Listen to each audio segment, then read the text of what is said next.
Theodore Bryant was 41 years old when he watched his wife claim his lottery ticket as her own. For 14 years, he'd been a loyal husband and devoted middle school science teacher in Philadelphia. Every Thursday evening for those 14 years, he bought the same lottery numbers, family birth dates, their anniversary. That Saturday morning, he checked the results online. $502 million. One winner. His numbers. His ticket was gone from the kitchen drawer. What Teo found in his wife Nicole's locked desk made his hands shake. The winning ticket, divorce papers, and detailed plans for how she'd claim the jackpot as hers alone before leaving him. By Monday, she'd claimed the prize. By Thursday, she'd used her new fortune to have him evicted from his own home with a police escort, while she and her lover watched from the doorway, drinking wine. Nicole called him "someone like you" as he drove away with everything he owned. She had no idea Pennsylvania law would let him take back every single dollar. What happened next would cost Nicole everything she thought she'd stolen. Before we jump into the story, comment where in the world you are watching from and subscribe, because tomorrow's story is one you need to hear. The hum of the radiator filled Teo's modest living room as he spread student papers across the coffee table. Red pen in hand, he smiled at Jenny Martinez's detailed diagram of cellular mitosis. Even with spelling errors, her understanding of the process showed real progress. Teaching moments like these made the modest salary worth it. Upstairs, the shower ran steadily. Nicole had come home late again, barely speaking, before heading up to wash off another intensive networking event. These late nights had become more frequent over the past year, along with the designer bags that somehow fit into their tight budget. The coffee table vibrated as Nicole's phone lit up for the third time. Teo normally wouldn't even glance at it. Trust had been the foundation of their 14-year marriage. But something felt different lately. The secret phone calls, the sudden business trips, the growing disdain in her voice when she talked about their row house or his teaching career. The phone buzzed again. His hand hesitated over it, years of respect for her privacy warring with a gnawing doubt. The screen flashed another notification. Desmond Clark. Taking a deep breath, Teo picked up the phone. The message preview made his stomach clench. "Soon we won't have to hide. Once you handle the Teo situation, we can live the life we deserve. The life you deserve." With trembling fingers, Teo opened the full message thread. His chest tightened as he scrolled through months of exchanges. Intimate photos, plans for secret weekend getaways disguised as work conferences, pet names and explicit messages that burned his eyes. Got the hotel booked for next weekend's marketing seminar. Dated 3 weeks ago. Miss your touch already. Can't wait until we don't have to sneak around. From 2 months ago. He's so simple. Content with that tiny house and teaching job. You deserve someone who can give you everything. 6 months ago. 10 months of betrayal unfolded before him. 10 months of lies while he'd packed her lunches, supported her career, loved her completely. Teo's vision blurred, but his hands remained steady as he photographed message after message. He forwarded everything to his email, saved screenshots to his cloud drive, documented timestamps and dates with scientific precision. The shower shut off upstairs.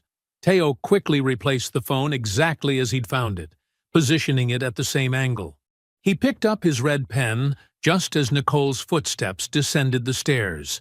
She appeared wearing her silk robe, hair wrapped in a towel. The scent of her expensive shower gel filled the room, another recent luxury purchase that had raised eyebrows on their budget. "Still grading?" she asked, her tone carrying that subtle note of condescension that had crept in over the past year. "You work too hard for what they pay you." "Just finishing up," Teo replied, his voice remarkably steady despite the inferno in his chest. "How was your networking event?" "Oh, you know, same old shop talk." She waved dismissively. The developer from New York was there again. The one I told you about? He's interested in some major projects downtown. Desmond Clark. The man from the messages. Teo nodded, maintaining his composed expression. Sounds promising. It could be. She smiled, but it didn't reach her eyes. I'm exhausted, though. Going to head to bed. I'll be up soon, Teo said, forcing himself to return her smile. She bent down and kissed his cheek, the casual affection feeling like acid on his skin. The next 2 days passed in a fog of routine and restraint. Teo taught his classes, attended faculty meetings, and continued his normal schedule while carrying the weight of his discovery. Every interaction with Nicole felt like a performance now, each casual touch and domestic exchange underlaid with devastating knowledge. Thursday evening arrived. Like clockwork, Teo stopped at Rivera's corner store on his way home from school. James Rivera looked up from his crossword puzzle with a warm smile. "Thursday night lottery run, Mr. Bryant?" he asked, already reaching for the Powerball slip. "You know me, James." Teo managed a genuine smile for the store owner who'd been part of his weekly ritual for 14 years. "Same numbers as always." He pulled out his debit card and carefully entered his customary numbers. Nicole's birthday, his birthday, their anniversary date, his parents' anniversary. Numbers that had once held such meaning, now feeling like monuments to betrayal. James printed the ticket and handed it over with the receipt. "Good luck this week. Maybe this will be the one." "Maybe so," Teo replied, tucking both items safely in his wallet. At home, he followed his usual routine, placing the ticket in the kitchen drawer where he'd kept them for 14 years, next to the measuring spoons and pizza cutter. Nicole barely glanced up from her phone as he moved around the kitchen preparing dinner. Friday evening found Teo at the school's science fair, helping his students explain their projects to parents and judges. He missed the live Powerball drawing, but that was normal. Checking the numbers was his Saturday morning ritual. When he woke the next morning, Nicole was already gone. Another breakfast meeting. Teo made his coffee and settled at the kitchen table with his laptop, pulling up the Pennsylvania Lottery website. His eyes widened as he read the announcement. $502 million Powerball jackpot. One winner in Philadelphia. Fingers trembling slightly, he clicked to view the winning numbers. His coffee grew cold beside him as he stared at the screen, checking and rechecking the familiar sequence. They matched. Every single number matched. Heart hammering against his ribs, Teo stared at the numbers glowing on his laptop screen. They were his numbers, the same combination he'd played religiously every Thursday for 14 years. Nicole's birthday, his birthday, their anniversary, his parents' anniversary. A sequence that had become muscle memory after so many years of hopeful routine. He jumped up from the kitchen table, coffee forgotten, and yanked open the drawer where he always kept the tickets. Measuring spoons clattered against the pizza cutter as he rifled through the contents. Empty. No ticket. Stay calm, he whispered to himself, fighting down the panic rising in his throat. Think methodically. He searched the kitchen systematically. Every drawer, cabinet, and countertop. Nothing. Living room next. Between couch cushions, magazine rack, end table drawers. Still nothing. His hands were steady, but his pulse raced as he climbed the stairs to their bedroom. The sound of his own breathing seemed unnaturally loud as he moved through the silent house. Nicole's home office door stood slightly ajar. Inside, her desk dominated the small space, a recent purchase she'd insisted on, complete with a locked drawer for sensitive client documents. Teo hesitated only a moment before kneeling in front of the drawer. The combination was their anniversary date. She'd never bothered changing it from when they used to share everything. The lock clicked open with familiar numbers that now felt like mockery. There, nestled between folders, lay his lottery ticket. Beside it, a stack of printed papers about Pennsylvania lottery claim procedures, detailed notes comparing lump sum versus annuity payment options, and tax implications of major windfalls. A business card for Bradford Wealth Management sat on top, with Monday 9 a.m. urgent, written in Nicole's precise handwriting. She'd been planning this. While he taught science to 7th graders on Friday, she'd been researching how to claim his winning ticket. Years of teaching scientific methodology kicked in, focusing his racing thoughts. Evidence. He needed evidence. With trembling fingers, Teo pulled out his phone and photographed the ticket from multiple angles, making sure the serial number was clearly visible in each shot. He carefully documented her handwritten notes, the wealth management appointment card, the lottery procedure printouts. Next, he retrieved the receipt from his wallet. He always kept them for a week, another part of his Thursday ritual.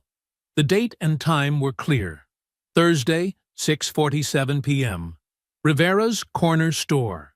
Opening his banking app, he confirmed the matching debit card transaction. His teacher's laptop was still open downstairs. Teo spent the next hour researching Pennsylvania lottery law, taking screenshots of relevant statutes. The ticket holder was presumed to be the owner, but the actual purchaser could legally contest ownership with proper documentation. His heart steadied slightly. There was a path forward. With painstaking precision, Teo returned everything to its exact position in the drawer. The lock clicked shut, resetting their anniversary date to protect someone else's secrets. That afternoon, he found Nicole in the kitchen, scrolling through her phone while sipping expensive coffee. His voice came out remarkably steady. "Hey, babe, did you check our lottery numbers? I think I left the ticket in the drawer." Nicole's response was perfectly smooth, rehearsed. "Oh, I grabbed it when I was tidying up yesterday. It's in my purse. We didn't win anything. Maybe $1 or $2. You sure?" Teo pressed gently. "I had a good feeling about this week." She laughed, the sound hollow to his ears now. "Teo, honey, we never win. It's fine. Don't get your hopes up." She kissed his forehead like he was a child, then grabbed her purse. "I've got a weekend open house showing. Don't wait up." Sunday crawled by in a haze of focused documentation. Teo made multiple copies of everything. The receipt, 14 years of bank statements showing his Thursday lottery purchases, all the affair evidence. He emailed everything to himself, then drove to his brother Isaiah's house to store physical copies. Monday morning, Teo called the school secretary. "Martha, I'm sorry, but I need to take a sick day." His first in 4 years. The concern in her voice was genuine. He never missed work. At 8:30 a.m., he pulled out of his driveway, hands clenched on the steering wheel as he headed toward the Pennsylvania Lottery headquarters in Middletown. The morning traffic crawled along I-76, each delayed minute adding to his anxiety. He had to get there before Nicole could claim the ticket, had to expose the theft before she could complete her betrayal. The GPS showed his arrival time as 9:30 a.m., 1 hour too late. Through the tinted glass walls of the Pennsylvania Lottery headquarters, Teo watched his life dissolve. Nicole stood at the claims desk, radiant in an expensive navy suit, her perfectly manicured hand moving across papers with practiced confidence.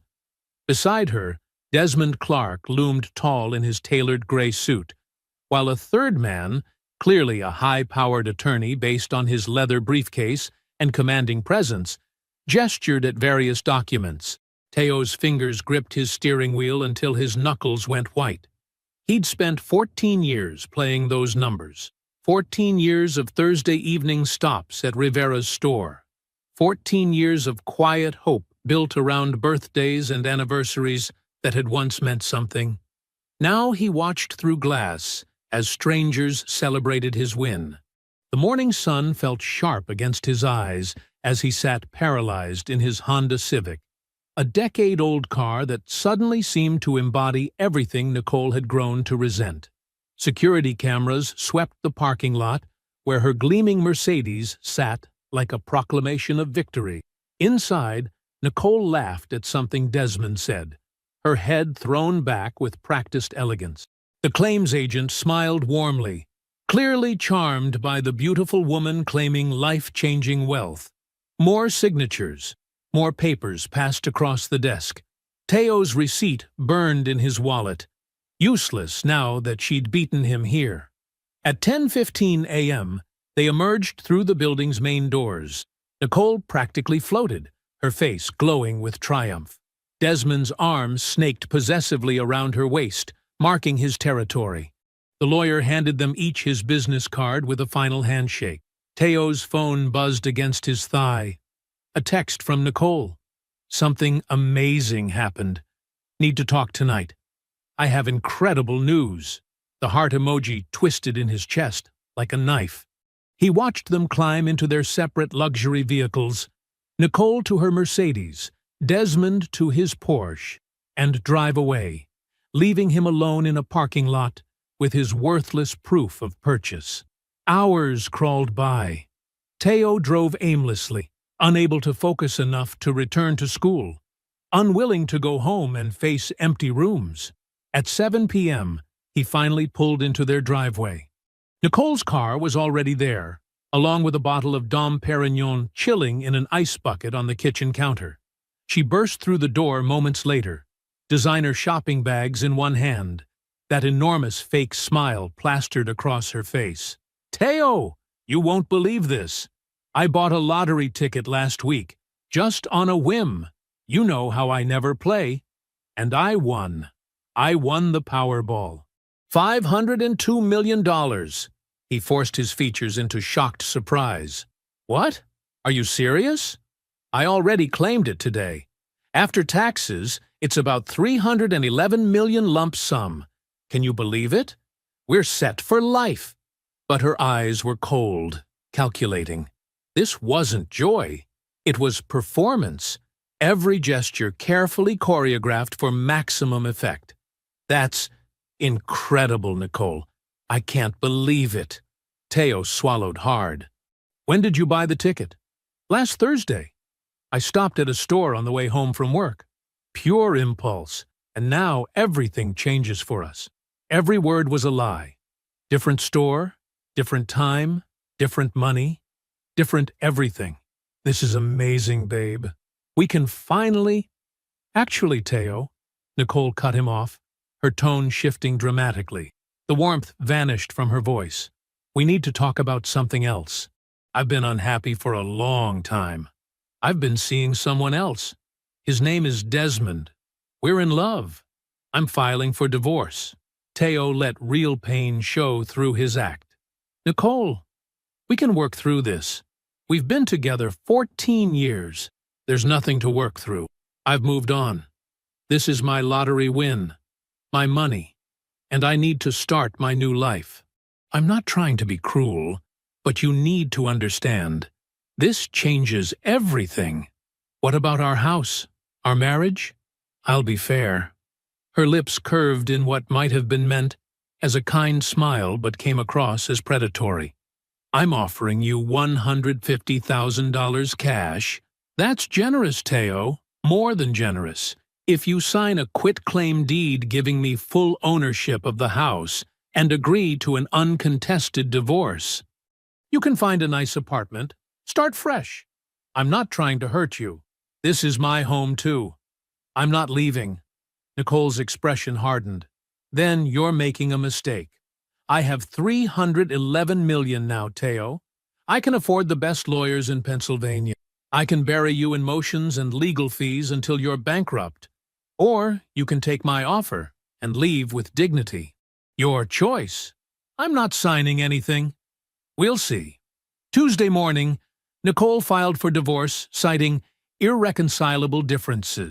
That afternoon, her aggressive attorneys filed an emergency motion for exclusive possession of the marital home, claiming she needed privacy and safety during this emotionally volatile transition, and that Teo's presence was destabilizing and potentially threatening.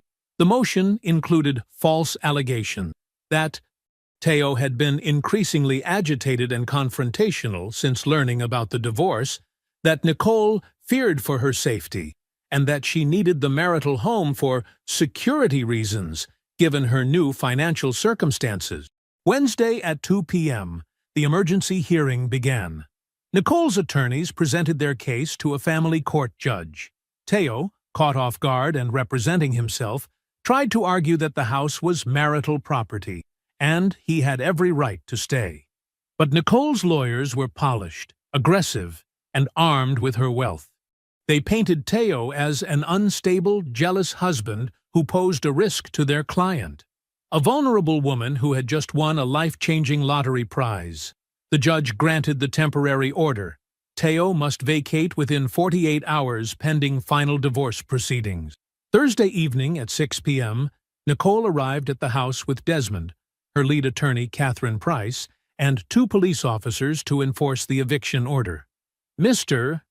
Bryant," one officer said apologetically, "I have a court order requiring you to vacate these premises. You have 2 hours to collect your personal belongings." Teo pulled into Isaiah's driveway just after 9 p.m., his Honda Civic packed so full he could barely see out the back window. The trunk held what remained of his life: clothes, teaching materials, a few pieces of furniture Nicole had deemed unimportant enough for him to take. The rest of his possessions sat in what used to be his home, now claimed by a woman he barely recognized. Isaiah stood waiting on the front steps, arms crossed over his broad chest. As a construction supervisor, he'd built his career solving problems with direct action. The muscles in his jaw tightened as he watched Teo park. "I can't believe this," Isaiah growled, helping Teo unload boxes. "My little brother getting kicked out of his own house by that." "Don't," Teo cut him off quietly. "Just help me get these inside." The basement apartment was modest but clean. A bedroom, small living area, kitchenette. Isaiah had renovated it himself last year, never imagining it would become his brother's refuge. They carried in load after load in tense silence until the car was empty. "She can't do this," Isaiah finally exploded, pacing the small space. "I should go over there right now. Show her and that fancy boyfriend what happens when you mess with family." "No." Teo's voice was firm despite his exhaustion. "This has to be done legally, completely. She stole from you millions, and now you're sleeping in my basement while she lives in your house? It's temporary." Teo sat heavily on the second-hand couch they'd just carried down. "I have evidence. I have proof. But if we handle this wrong, if we do anything stupid or illegal, she wins permanently." Isaiah ran a hand over his face, struggling to contain his rage. "Then what's the plan?" "Tomorrow morning I meet with a lawyer, Patricia Keene. The divorce attorney? I've heard of her. She's expensive. She's worth it. And she'll work on contingency when she sees what I have." At 8 a.m. sharp the next morning, Teo sat across from Patricia Keene in her downtown office. Her reputation preceded her, a formidable presence who'd fought her way from North Philadelphia to become one of the city's most feared divorce attorneys. Her office walls displayed degrees from Howard University and Penn Law, along with framed newspaper articles about her biggest victories against wealthy spouses who tried to cheat their partners. "Show me what you have," she said simply. Teo laid out his evidence methodically. The purchase receipt with matching serial number, 14 years of bank statements showing his Thursday evening lottery purchases, screenshots of the affair evidence, a detailed timeline proving Nicole had stolen the ticket and lied about purchasing it. "I've already requested security footage from Rivera's corner store," he explained, "and here are Nicole's statements to the Lottery Commission claiming she bought the ticket at a completely different location." Patricia's eyes lit up as she examined document after document. Her perfectly manicured fingers traced the dates, the numbers, the clear paper trail of deception. "Mr. Bryant," she said finally, "this is the most clear-cut case of lottery fraud I've ever seen. She stole your ticket, lied to state officials about when and where she bought it, and claimed your prize. But she's already been paid out. We're not preventing a crime. We're reversing one. Can we win? It will be a fight. She has unlimited resources now, but your evidence is ironclad." Patricia began writing rapidly. Here's our strategy. We file an immediate legal challenge to her lottery claim. Sue her for fraud, theft, conversion, and unjust enrichment. We'll subpoena the Lottery Commission records, get that store security footage, and depose her under oath about the ticket purchase. Most importantly, we file for an emergency injunction freezing the proceeds and request forensic accounting of every dollar she's already spent. She looked up sharply. But understand this, she has access to $311 million for lawyers. This will get vicious. They'll attack your character, drag this out, try to break you down. Are you prepared for that? Teo met her gaze steadily.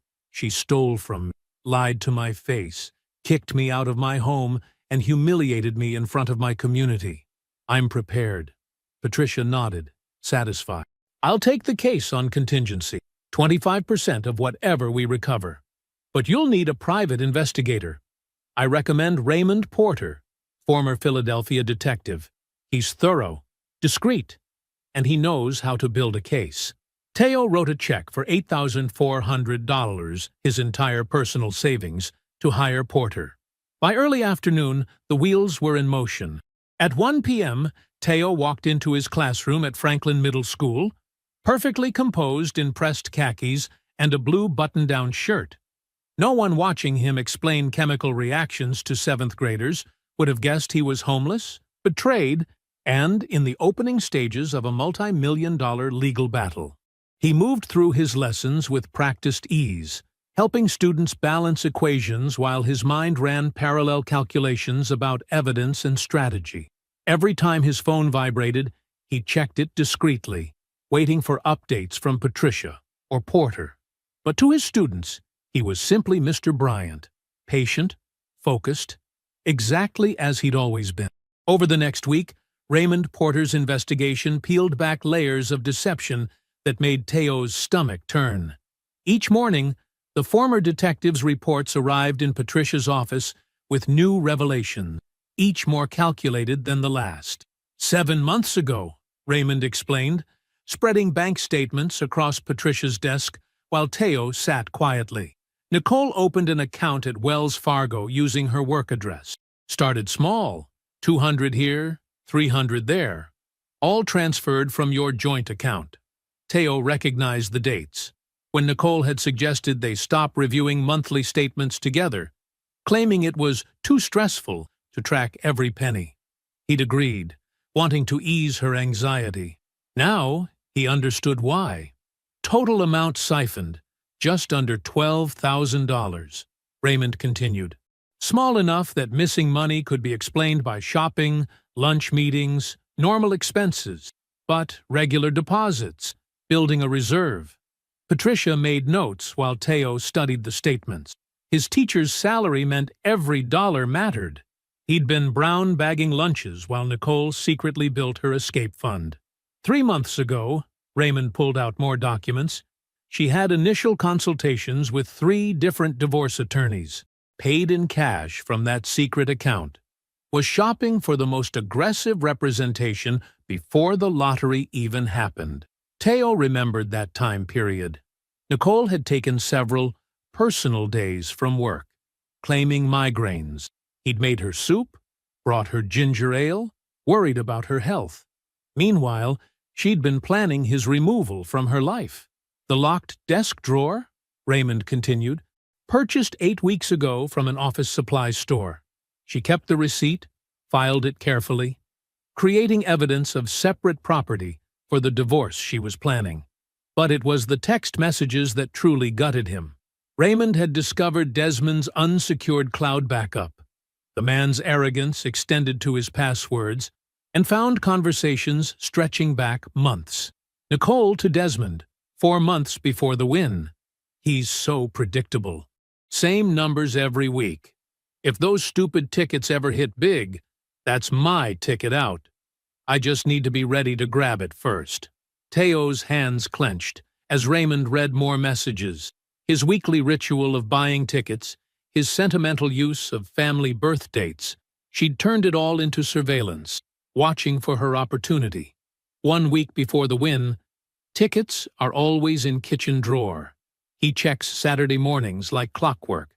If we ever win, I'll claim it Friday night or Saturday before he even knows. This wasn't opportunistic, Patricia said quietly. She was lying in wait, planning to steal any significant win. The fact that it happened now just accelerated her timeline. Raymond's investigation into Desmond revealed equally calculated predation. The developer was drowning in $2.8 million of debt across failing projects. Creditors were threatening lawsuits. His divorce from his previous wife had drained his reserves. He researched Nicole before approaching her, Raymond explained, showing social media timestamps, studied her LinkedIn, Facebook, mutual connections. He knew about her marriage, her job, her ambitions, found out which industry events she attended, the chance meeting where they met. Completely orchestrated. Teo remembered Nicole mentioning that first encounter, how Desmond had seemed so interested in her career, so understanding about her frustrations, so coincidentally aligned with her goals. Now he understood why. Their early messages show his strategy, Raymond continued. He cultivated her dissatisfaction, encouraged her material aspirations, positioned himself as her ticket to a better life. He was hunting for someone with financial potential, whether through her career or, as luck provided, a lottery ticket. 1 week after Teo's eviction, Patricia assembled their complete legal challenge package.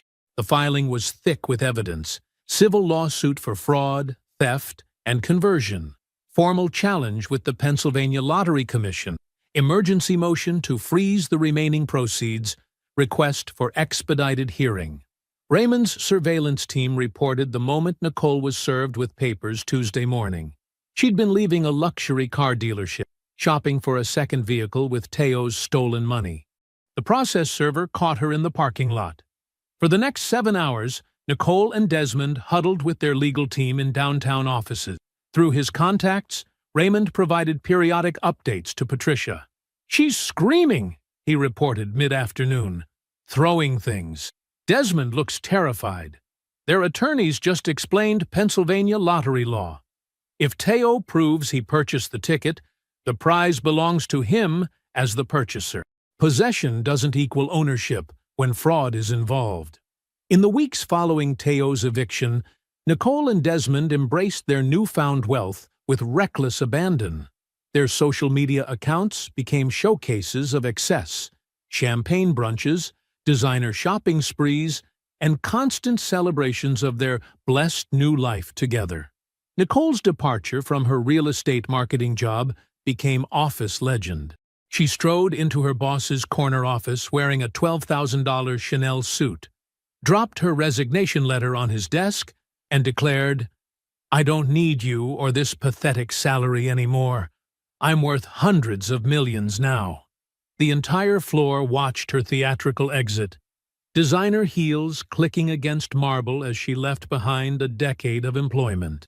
Within days, they purchased a $5.3 million mansion in Wayne's most exclusive neighborhood, a sprawling stone estate with 6 bedrooms, indoor pool, and 3 acres of manicured grounds.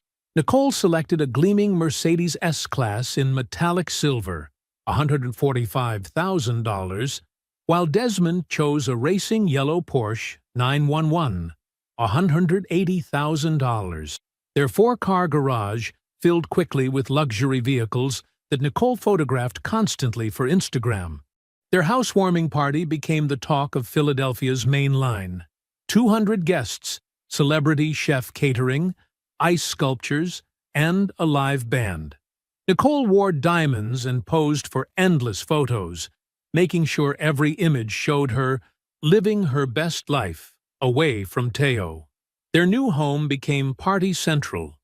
Weekly gatherings where expensive wine flowed freely and guests marveled at their apparent prosperity. To mutual friends, Nicole spun a careful narrative. Teo was delusional and bitter, making false accusations because he's jealous of my success. She positioned herself as the victim of an obsessive ex-husband who couldn't handle that I won the lottery and moved on to someone better. Some initially believed her performance, especially newer acquaintances dazzled by her wealth, but most saw through the facade. Teo had 17 years of community roots. Parents knew him as their children's dedicated science teacher, colleagues respected his quiet integrity, neighbors remembered his consistent kindness. When Nicole claimed Teo was unstable, people who'd known him for years simply shook their heads. Behind their mansion's perfect facade, the first cracks appeared as Patricia's legal team assembled their evidence. Security footage from Rivera's corner store showed Teo clearly purchasing the winning ticket Thursday at 6:47 p.m., his familiar routine captured in crisp digital detail.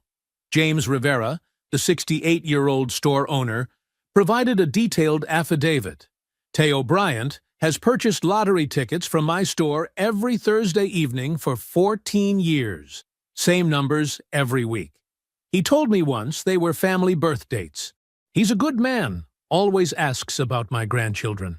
I remember him buying that ticket specifically because we talked about his student's science fair. Bank records proved definitively that Teo's debit card was charged $10 at Rivera's store at exactly 6:47 p.m. Thursday, the timestamp matching the security footage perfectly. The Pennsylvania Lottery Commission's records showed Nicole claiming the ticket Monday at 9:20 a.m. But Nicole's critical error emerged from the claim paperwork itself.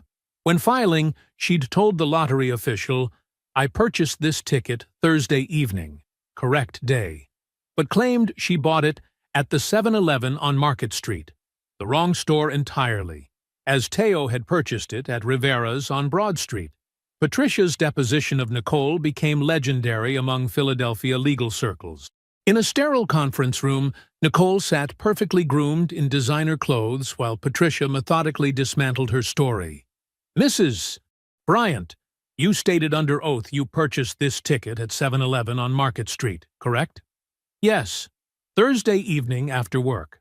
"Then please explain how security footage shows your husband purchasing a ticket with the exact same serial number at Rivera's corner store on Broad Street at 6:47 p.m. that same day."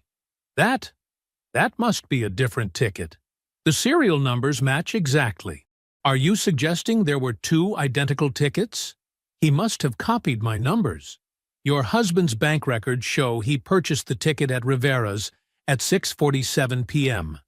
Mr. Rivera provided sworn testimony about his 14-year pattern of buying tickets with these specific numbers. How do you explain this? Nicole's polished veneer cracked. Her attorney called for a break as she began to unravel. During discovery, Patricia uncovered the financial records that shattered Nicole's fairy tale completely. Desmond had already spent $1.4 million of the lottery money. He'd paid off creditors threatening lawsuits over his failed developments, poured money into his struggling projects, and purchased luxury items including a vacation home in the Bahamas titled solely in his name. When Nicole discovered the unauthorized spending and confronted him, Desmond's response revealed his true nature. "We're partners now, baby. What's yours is ours. That's how relationships work." His casual dismissal of her fury showed no real affection, only the entitled assumption of access to her wealth. Standing in their mansion's massive kitchen, watching Desmond scroll through his phone while brushing off her concerns, Nicole finally saw the truth. He had never loved her. She was simply a target, a solution to his financial problems, and now he was bleeding her dry. But she couldn't confront this reality without admitting an even harder truth. She had stolen the ticket that made her wealthy in the first place. Week 5, after Teo's eviction, Judge Denise Marshall studied the mountain of evidence before her with methodical precision. Her reading glasses perched on the edge of her nose as she reviewed bank statements, text messages, and surveillance footage. After 3 hours of careful consideration, she delivered her ruling on Patricia's emergency motion to freeze the lottery proceeds. While the evidence presents serious concerns about the legitimacy of Mrs. Bryant's lottery claim, Judge Marshall stated, her voice firm and measured, A complete asset freeze would be overly restrictive at this stage. However, significant controls are necessary. Her compromise ruling sent shockwaves through both legal teams. Nicole could continue spending from the prize money, but with strict limitations.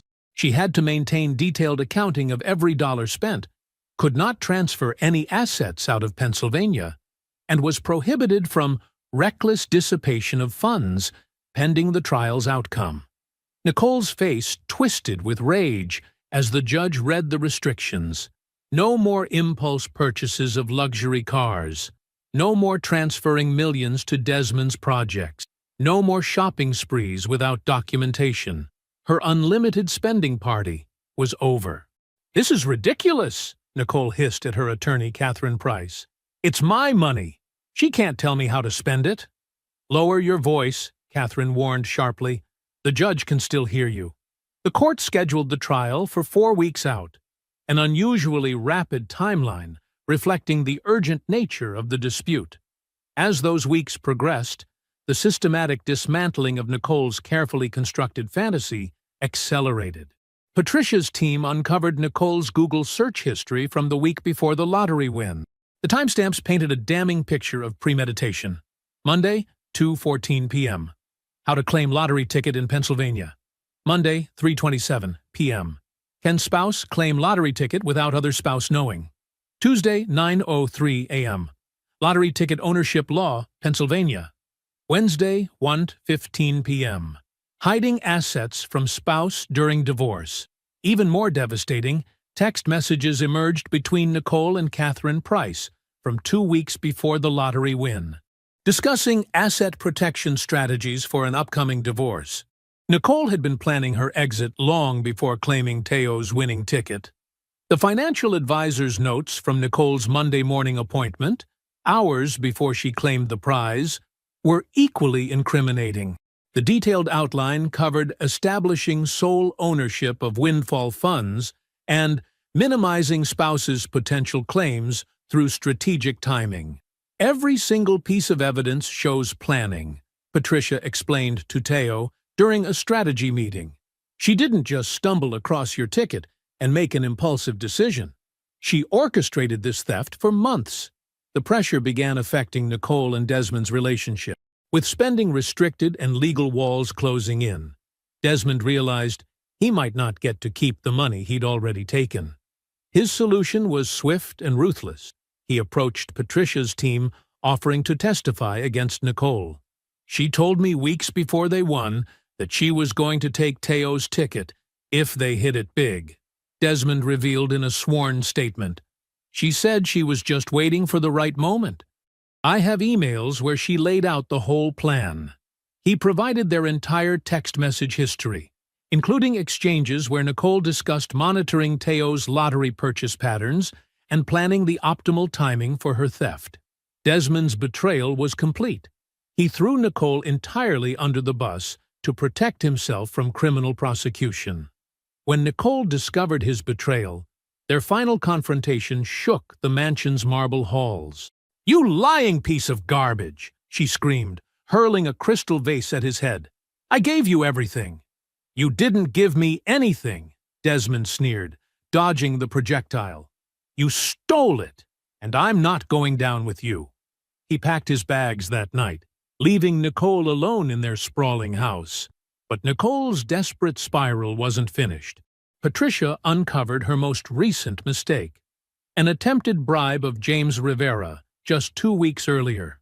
Nicole had visited his corner store late one evening, offering the owner $50,000 cash to either forget Teo's years of lottery purchases or testify that he couldn't clearly remember who bought the winning ticket. James Rivera, disgusted by the attempt, reported it immediately to Teo's legal team.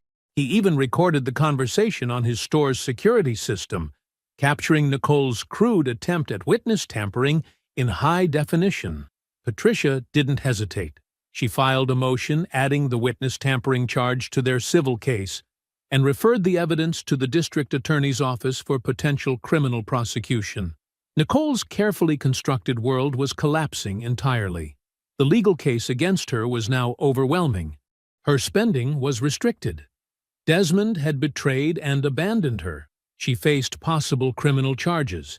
Her family had distanced themselves, mortified by the scandal. Former friends stopped accepting her calls. She rattled around the vast, empty mansion alone, a $5.3 million prison she couldn't afford if she lost the case. Designer clothes still wrapped in plastic, hung in massive closets. Expensive furniture sat unused in perfectly decorated rooms. The indoor pool echoed with silence. Trial was scheduled to begin Monday morning. Nicole sat in her marble kitchen Sunday night, staring at her phone. No messages, no calls, no one left to turn to. The only sound was the steady tick of an antique clock, counting down the hours until she would face justice. Monday morning arrived with heavy rain drumming against the Philadelphia County Court's grand windows. The marble corridors echoed with footsteps as attorneys, witnesses, and spectators filed into courtroom 4A for what local media had dubbed the lottery theft trial. Teo sat quietly beside Patricia at the plaintiff's table, his posture straight but not rigid, wearing the same modest suit he'd worn to parent-teacher conferences for years. Across the aisle, Nicole perched in a designer outfit that probably cost more than Teo's monthly salary, but her usual confidence seemed brittle today.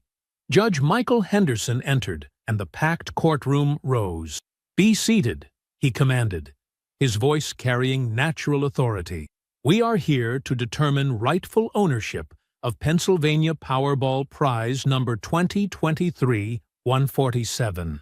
Ms. E. Keene, you may proceed with your opening statement." Patricia rose smoothly, her presence commanding immediate attention.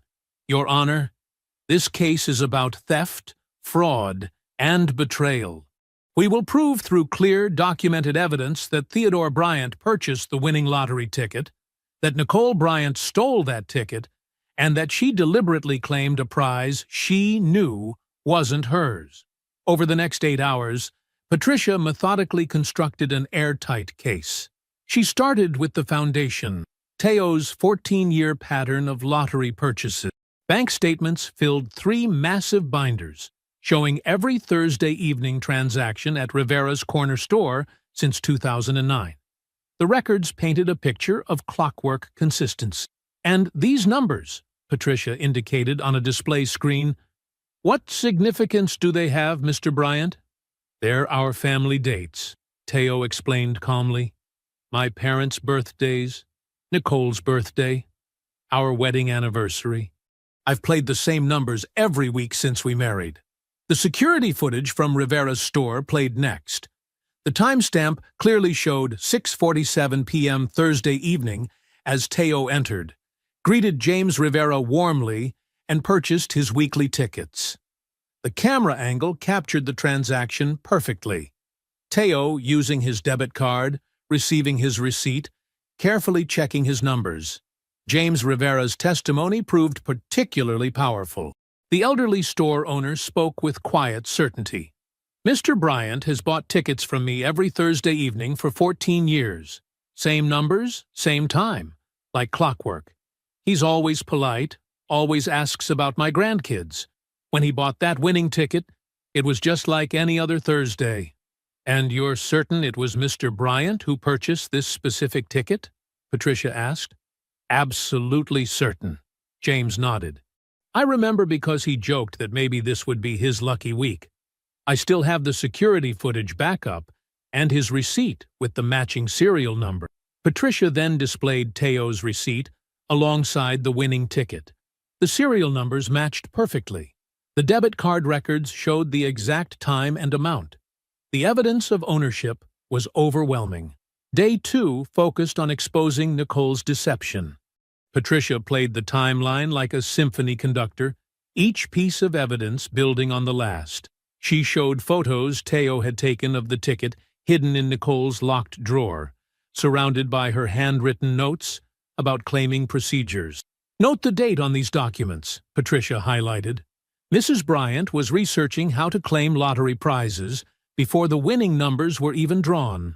Why prepare to claim a prize you don't know you've won? The text messages between Nicole and Desmond drew audible gasps from the gallery. Message after message showed Nicole discussing her plans to steal any significant lottery win, tracking Teo's purchase patterns, calculating the optimal timing. Desmond's video deposition played on the courtroom screens. He appeared nervous, but clear. Nicole told me weeks before they won that she was planning to take Teo's ticket if they hit it big. She said she just needed to wait for the right moment. The security footage of Nicole attempting to bribe James Rivera proved particularly damaging. The store's high-definition cameras captured her offering him $50,000 to forget Teo's purchases or change his testimony. Patricia's closing statement for Day 2 cut straight to the heart. Nicole Bryant didn't win the lottery. She stole someone else's winning ticket, lied to state officials about purchasing it, then used stolen funds to evict the rightful owner from his own home. This isn't a marital dispute. It's theft, fraud, and the betrayal of a faithful husband who trusted her for 14 years. Day 3 opened with Nicole's defense. Catherine Price argued skillfully despite her weak position. Possession of a lottery ticket traditionally establishes ownership. Even if Mr. Bryant purchased this ticket, it was bought with marital funds during the marriage, making it marital property. Both spouses have equal claim to marital assets. She tried to frame the case as a simple divorce dispute. This belongs in divorce proceedings as part of normal asset division. My client acted in good faith, believing this was shared marital property. Mr. Bryant's evidence is circumstantial at best. Finally, Nicole took the stand. Gone was her earlier arrogance, replaced by carefully practiced humility. "I found the ticket in the kitchen," she testified, voice trembling slightly. "I assumed it was ours, a shared marital ticket. I claimed it for both of us. I never planned to exclude Teo from the winnings." Patricia rose for cross-examination, her measured steps toward the witness stand carrying the weight of inevitable justice. Nicole shifted uncomfortably, her designer blouse suddenly feeling too tight at the collar. "Mrs. Bryant," Patricia began, her voice deceptively gentle, "you testified that you claimed this ticket for both of you. Is that correct?" "Yes, that's right," Nicole answered, attempting to project sincerity. "Then perhaps you can explain something for the court." Patricia retrieved a document. "When Mr. Bryant specifically asked you about the lottery ticket that Saturday morning, why did you tell him you'd checked and it was worth maybe $1 or $2? Nicole's composure cracked slightly. I wanted to surprise him." "Surprise him?" Patricia's tone sharpened. "By filing for divorce 3 days later? That was different. The timing was just coincidence?" Patricia interrupted. "You filed for divorce Tuesday morning, less than 24 hours after claiming the prize. Then, on Wednesday, you had your attorneys file an emergency motion to evict Mr. Bryant from his home. Was that part of the surprise, too?" Sweat beaded on Nicole's forehead. Things were complicated. I needed space to think. "You offered him $150,000 to disappear," Patricia stated flatly. "Less than 0.05% of the prize. That's your idea of sharing with your husband of 14 years? I was being generous. He's just a teacher, that's more than—" Nicole caught herself, but too late. Murmurs rippled through the courtroom. Patricia walked to the evidence table, retrieved her tablet. "Let's discuss some text messages you sent to Mr. Clark." She began reading. "He's so predictable. Same numbers every week. If those stupid tickets ever hit big, that's my ticket out. I just need to be ready to grab it first." She looked up. "You sent that 4 months before the winning drawing. Care to explain how that aligns with your testimony about sharing?" Nicole's hands trembled. That's taken out of context. Here's another, sent 1 week before the win. Tickets are always in kitchen drawer. He checks Saturday mornings like clockwork. If we ever win, I'll claim it Friday night or Saturday before he even knows. Was that taken out of context, too? You're twisting everything, Nicole burst out, tears starting. Teo's making me look like a monster. I'm the victim here. The victim? Patricia's eyebrows rose. Let's discuss your internet search history from the week before the drawing. She displayed screenshots. How to claim lottery ticket in Pennsylvania. Can spouse claim lottery ticket without other spouse knowing? Lottery ticket ownership law, Pennsylvania. Those were I was just curious about. And this security footage of you offering Mr. Rivera $50,000 to forget Mr. Bryant's purchase pattern? Was that just curiosity too? Nicole broke down completely, mascara running. You don't understand. I deserved more than what Teo could give me. Desmond promised. Ah, yes, Mr. Clark. Patricia nodded to the bailiff, who wheeled in a video screen.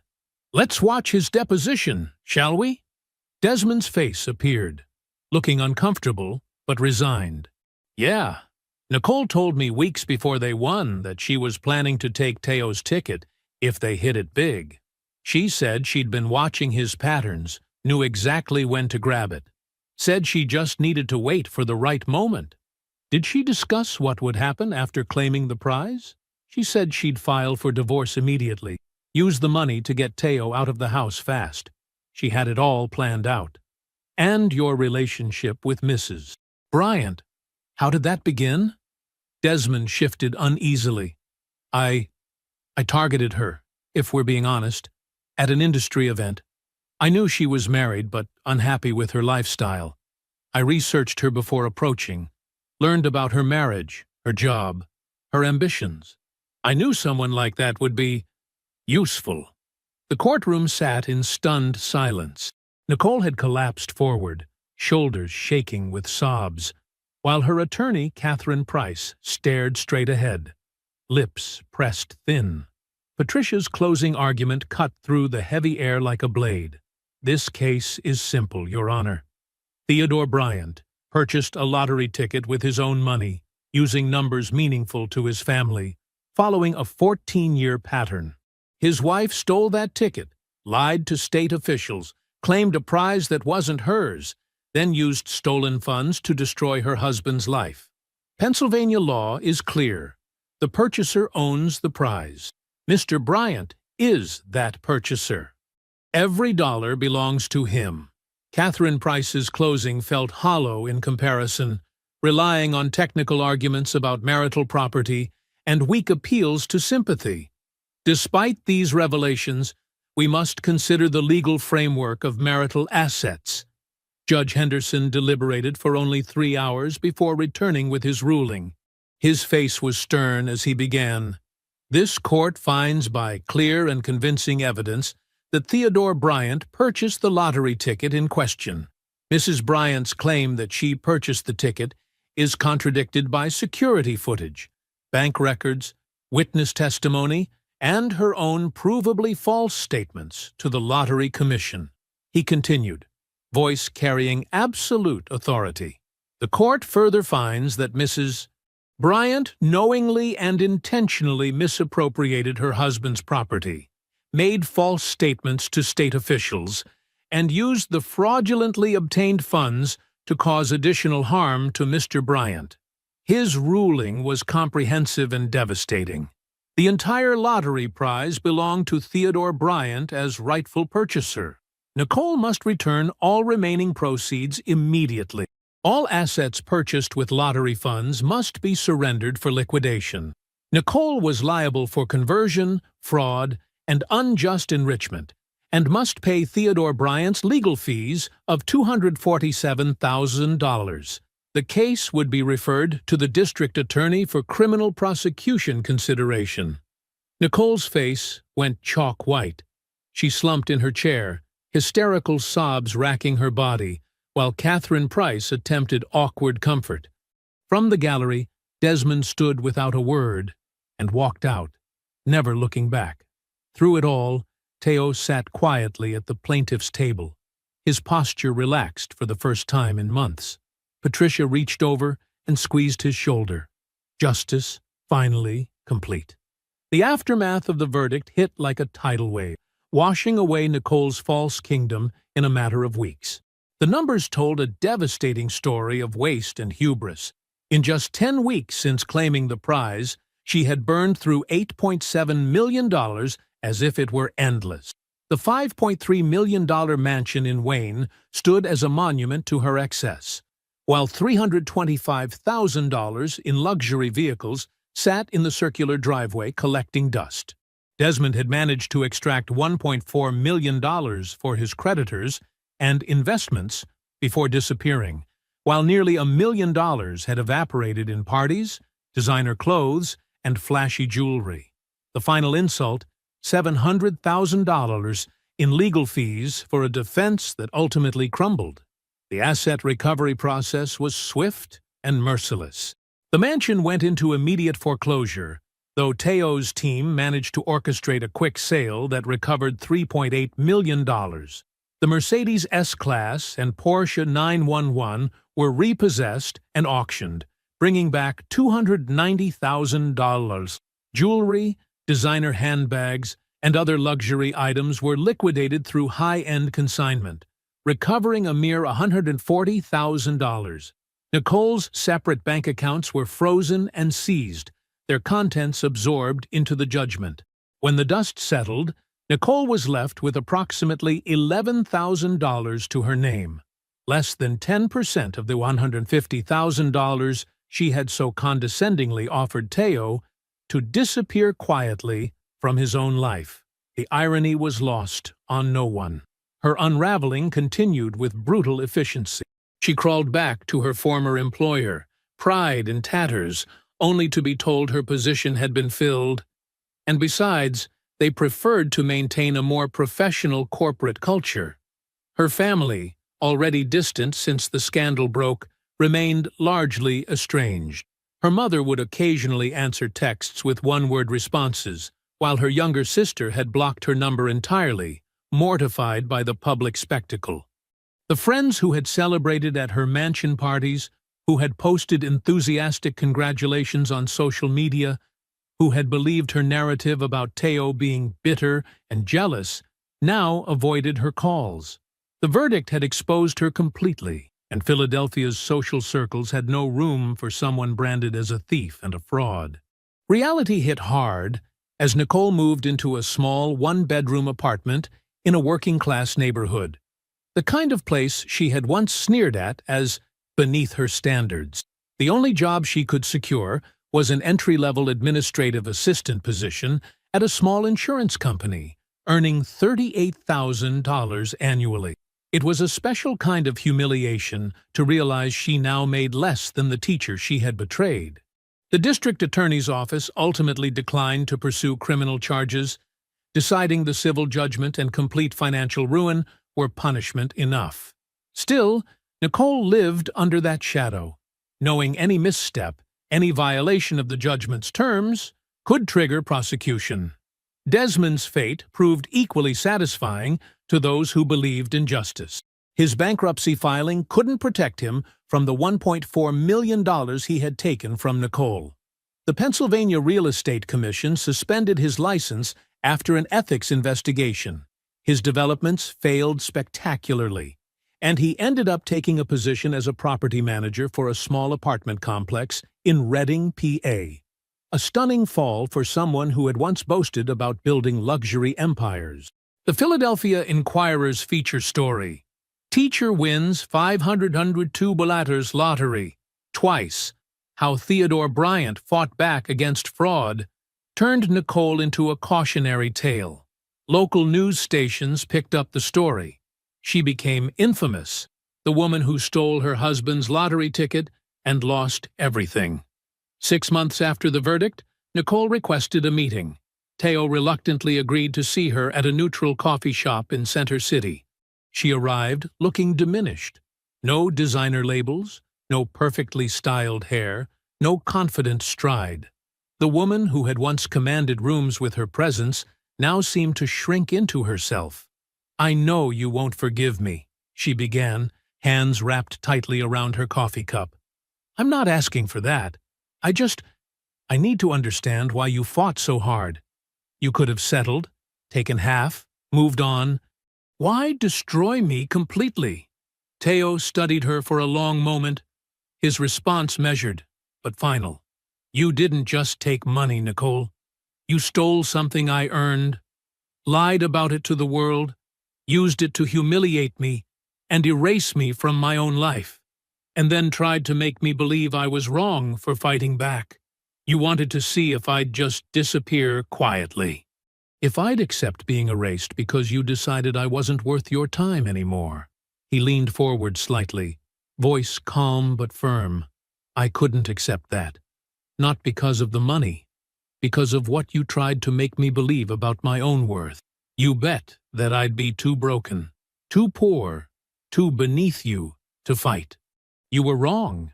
They never spoke again after that day, though Nicole would try repeatedly over the coming months, calling from blocked numbers, hoping to find some closure or perhaps absolution.